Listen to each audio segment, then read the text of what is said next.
Fala, galera! Esse busto tá muito apertado, mas eu era magro na época que eu comprei. Você já pensou numa sociedade em que o governo é totalmente corrupto e sem transparência e as decisões judiciais prendem as pessoas de forma aleatória e pouco fundamentada? Eu também pensei no Brasil.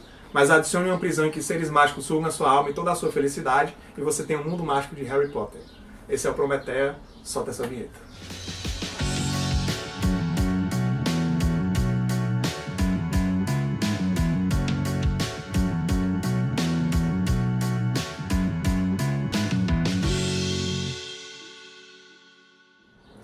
E aí, Matheus, o que é que a gente sabe sobre Harry Potter? Nada. Nada, mas o que a gente sabe sobre o mundo jurídico de Harry Potter, aí sim a gente pode falar alguma coisa. Bom, a gente tem 4 julgamentos emblemáticos. 4, mano. 4 julgamentos emblemáticos no mundo de Harry Potter. Não, acho que não dá pra falar de 4. Mas uns são só menção. A gente tem que fazer pelo menos um vídeo pequeno. Mano. Na série de livros Harry Potter, bem como retratado nos filmes, a gente tem ali 2 julgamentos que são, no mínimo, emblemáticos, certo? Que no caso são o julgamento do Harry Potter em A Ordem da Fênix e o julgamento do Hipogrifo em Prisioneiro de Azkaban. E, bem como esses, dá pra mencionar outros exemplos que repercutem muito bem como funciona o mundo jurídico, principalmente na esfera penal de Harry Potter. A gente fez um encontro sobre Harry Potter algum tempo atrás, em que a gente falou sobre o sistema jurídico, especialmente penal da saga de filmes e livros. E seus muitos problemas. E uma coisa que a gente notou foi justamente que as decisões judiciais são extremamente complicadas e um pouco arbitrárias. A gente vai focar no julgamento feito no filme A Ordem da Fênix, do Harry Potter. Nesse filme, o Harry é julgado por ter soltado um patrono, que é um feitiço que espanta os dementadores, que são seres mágicos das trevas que sugam sua alma. Como não a gente já são mencionou. seres das trevas, há uma discussão sobre isso. Tá, a gente discute isso em outro vídeo. Mas o que importa é que esses seres são capazes de sugar a sua felicidade, destruir a sua alma, e aí, para se livrar deles, obviamente, ele soltou um feitiço em legítima defesa. Acontece que ninguém acreditou nele, porque os dementadores não deveriam estar numa cidade trouxa, ou seja, num local em que não é uma cidade mágica. E no caso, ele era menor de 17 anos e todos os menores de 17 anos são proibidos de usar magia fora de Hogwarts. Fora que todos os magos são proibidos de mostrar magia para os trouxas. Então ele quebrou essas 2 regras, e aí ele vai a julgamento. E aí quem é que preside o julgamento? Para começar, o Cornelius Fudge, que também é o ministro da magia. Então nós já temos ali uma deturpação, porque o órgão do judiciário é presidido pelo chefe do executivo.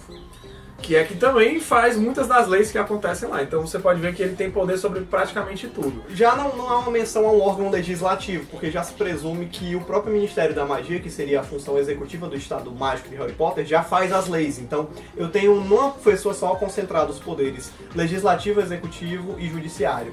Por si só isso já está errado. Mas enfim, a gente começa com o julgamento e o Fudge fala pro Harry Potter, explica quais são as acusações contra ele.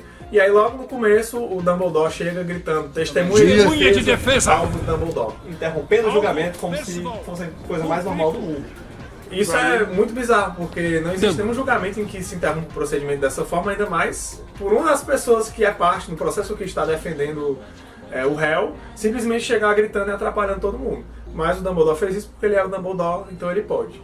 E inclusive ele não é um testemunho de defesa, né? Já que ele começa a defender o Harry, fica andando por lá, argumentando a favor dele, porque ele não testemunhou os fatos, logo ele não é um testemunho. Ele, é uma na verdade, testemunha de defesa que não estava presente no momento lá da suposta acusação, mas que ele funciona mais como um advogado de defesa. E detalhe, ele chega reclamando em que o local e a hora foram modificados sem ele saber, o que já é outra coisa. Ele fala assim, por sorte eu decidi chegar ao ministério 3 horas mais cedo, então eu não sei o que leva uma pessoa a chegar 3 horas mais cedo. Obviamente que ele descobriu, mas foi por sorte que ele descobriu, porque senão o julgamento ia acontecer sem a presença da única pessoa que tentou defender o Harry naquele momento. E aí a ampla defesa de Harry Potter estava por água abaixo, porque só ia ter ele contra a palavra do ministério. E aí o que acontece? O Fudge vai começar a mostrar as acusações, mas ele não diz apenas, olha, você está sendo acusado disso, você tem ciência, o que você quer dizer em sua defesa, e abre as palavras para os depoimentos das partes. Não, na verdade o Fudge diz, olha, você está sendo acusado de soltar um feitiço do patrono, você nega? O Harry Potter diz, não nego. Você sabe que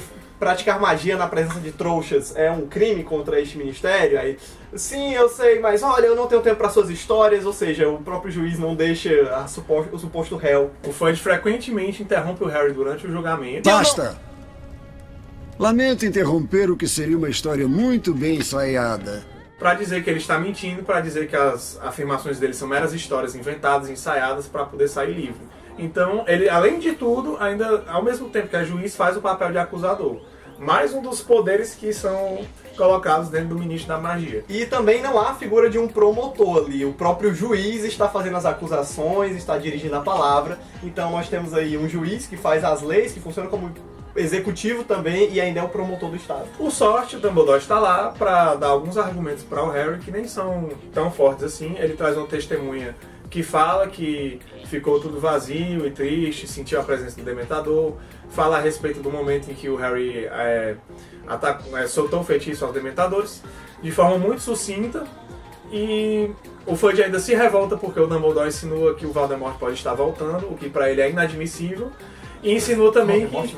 Nunca que isso é... Por que isso Ele não! E ainda insinua voltou. que alguém do Ministério da Magia poderia ter enviado os Dementadores para lá, porque eles são vinculados ao Ministério da Magia, eles só agem dentro das ordens lá e ficam normalmente na prisão de Azkaban, nas proximidades, guardando o local. E é engraçado porque quem se levanta lá dos júris pra questionar, você tá supondo então que existe algum dos membros aqui do Ministério que mandou esses Dementadores pra Little Winning?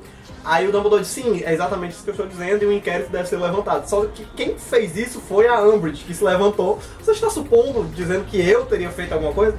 Mas foi ela que fez isso daí. Foi ela que mandou. Foi ela que mandou, sim, mas isso então, é outra história. É a influência da corrupção e de infiltrar dos inimigos dentro do governo. Mas independente disso, já o julgamento funciona de uma forma totalmente deturpada em relação à ordem social que a gente tem nos estados democráticos. E aí o que acontece no final é que depois de alguns argumentos do Dumbledore dizendo que o Harry é apenas um adolescente e que eles estão fazendo um julgamento criminal por um caso de magia adolescente e que ele estava se defendendo dos Dementadores, sugere a possibilidade de um inquérito no Ministério da Magia para verificar se os Dementadores efetivamente foram lá.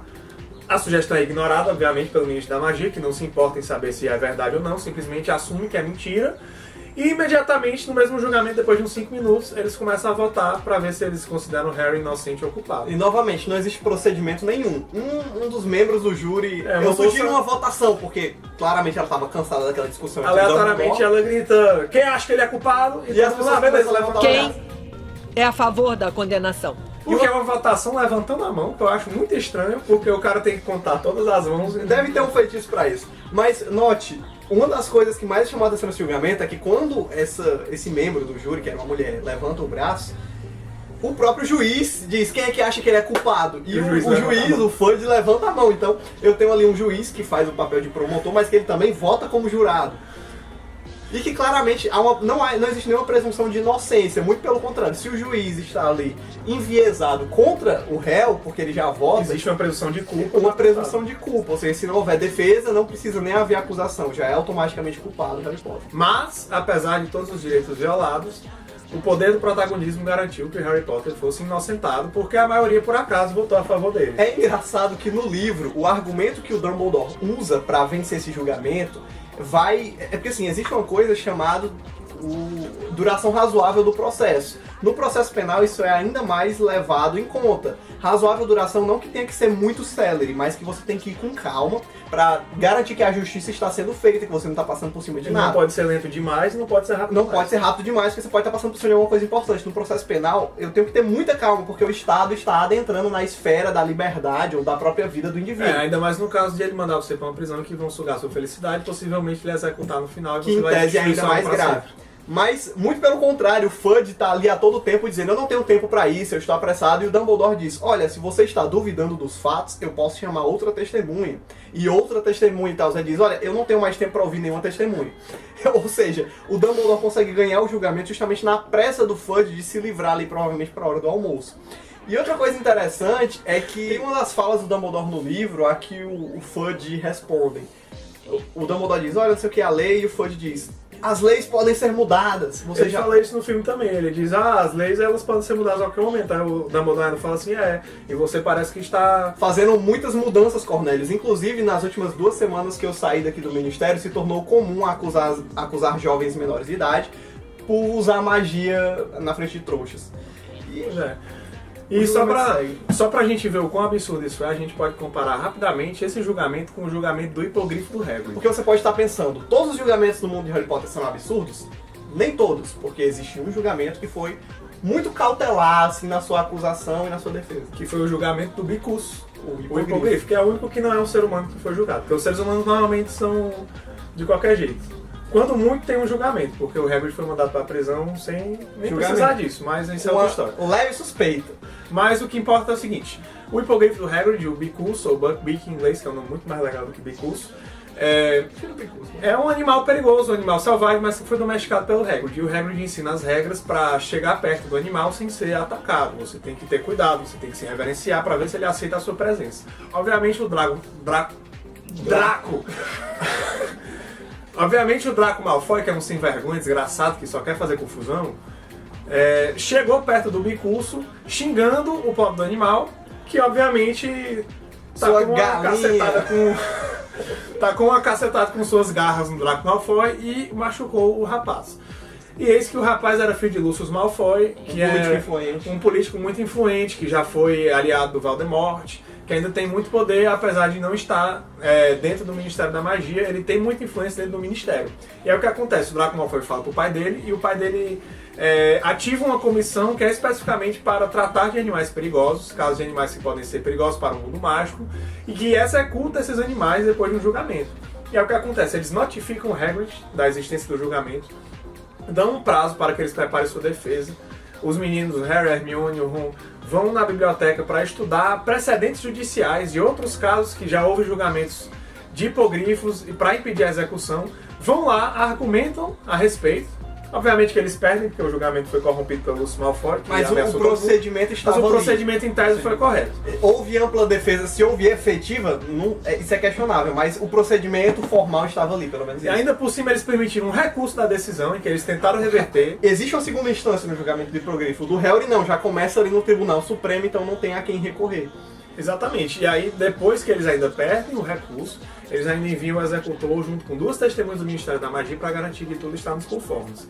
Obviamente, no final, eles têm que fugir com o hipogrifo para ele não ser executado, mas o que importa é que, até chegar a esse ponto, passou por tudo isso, enquanto que no julgamento do Harry foi uma coisa totalmente arbitrária. E a gente vê que a execução de humanos também é determinada por muito menos. Por exemplo, quando o Sirius Black, a gente não vai falar muito sobre isso, mas quando ele escapa da prisão de Azkaban, o prisioneiro de Azkaban, o ministro da magia simplesmente ordena, olha, tá autorizado o beijo do Dementador, que destrói a alma dele. Então não é nem só a vida, é a pós-vida destruída. Simplesmente ele não existe mais pela eternidade. Então, imagina esse poder nas mãos do governo brasileiro. Aquela história da evolução das penas, de sair da figura do corpo do condenado pra mente dele, e no mundo mágico de Harry Potter, isso evolui pra alma dele, vou destruir sua alma. E outra coisa, a J.K. Rowling, quando escreveu os livros, ela deixa assim uma sutil mensagem nessa parte, porque o julgamento do hipogrifo é um capítulo inteiro. Então ela não só menciona a existência desses elementos para criticá-los, mas ela se demora detalhando aquilo. Não, eles foram estudar na biblioteca, houve o recurso. E no capítulo seguinte acontece essa condenação do Sirius Black. E é totalmente sucinto, basicamente em poucos parágrafos tudo já aconteceu. Ou seja, quando é com o hipogrifo eu tenho que seguir todo o procedimento. E é uma coisa assim que demora e tal, com muito detalhe. Eu tô seguindo à risca o lance do devido processo legal, entre aspas, né? Mas com humanos não, com humanos eu não me importo a mínima, porque é assim que funciona o sistema jurídico. E aí tem artigos que falam sobre isso, a gente vai deixar até o link de um na descrição, que falam sobre esse sistema do Harry Potter e como a J.K. Rowling quis propositalmente fazer uma crítica à forma como a política e o direito funcionam na saga, mostrando um reflexo do mundo real, que as pessoas agem com egoísmo, agem com corrupção, agem através dos seus próprios pensamentos, querendo o seu auto-benefício. Então é uma crítica ao sistema como um todo, dando a entender que as escolhas do indivíduo às vezes fazem muita diferença, que o indivíduo, quando ele age positivamente, quando ele faz boas escolhas morais, ele pode fazer algo melhor do que um sistema corrompido consegue fazer mesmo com todo o seu aparato. É até por isso que você vê muitas vezes na saga as frases do Dumbledore que normalmente enfatizam que o Harry pode escolher, que as pessoas escolhem fazer o bem ou não, escolhem agir ou se omitir, escolhem se deixam levar pelas circunstâncias ou se insurgem contra elas. Então acho que a mensagem também existe essa mensagem de que se você quer ver uma mudança positiva, os indivíduos por si vão ter que adotar essa mudança e não depender de um sistema que, ainda que tenha uma boa intenção, não vai conseguir efetivar por causa da burocracia e da própria corrupção dentro dele. É isso aí. E você, o que é que você acha? Você acha que o Estado é necessário? Que o Estado é uma porcaria, tem que acabar com o Estado? Tem que acabar com tudo, acaba com a justiça? Sirius Black foi preso muito cedo, Sirius livre amanhã, Voldemort matou foi pouco, e essas hashtags polêmicas aí que a gente pode aplicar ao Brasil. Voldemort preso amanhã. Muito obrigado. Hagrid livre.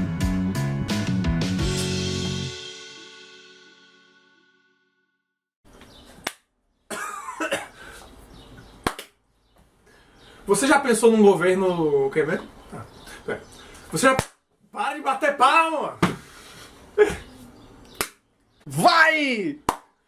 Você já pensou num governo... Você já pensou numa sociedade em que todo mundo... Meu Deus! Eu também pensei no Brasil, mas adicione uma prisão em que os seres mágicos sugam sua alma e toda a sua felicidade e você tem Harry Potter. Não, é o mundo mágico de Harry Potter. Ou seja, havia segunda instância, o julgamento de Harry já começa no Tribunal Supremo.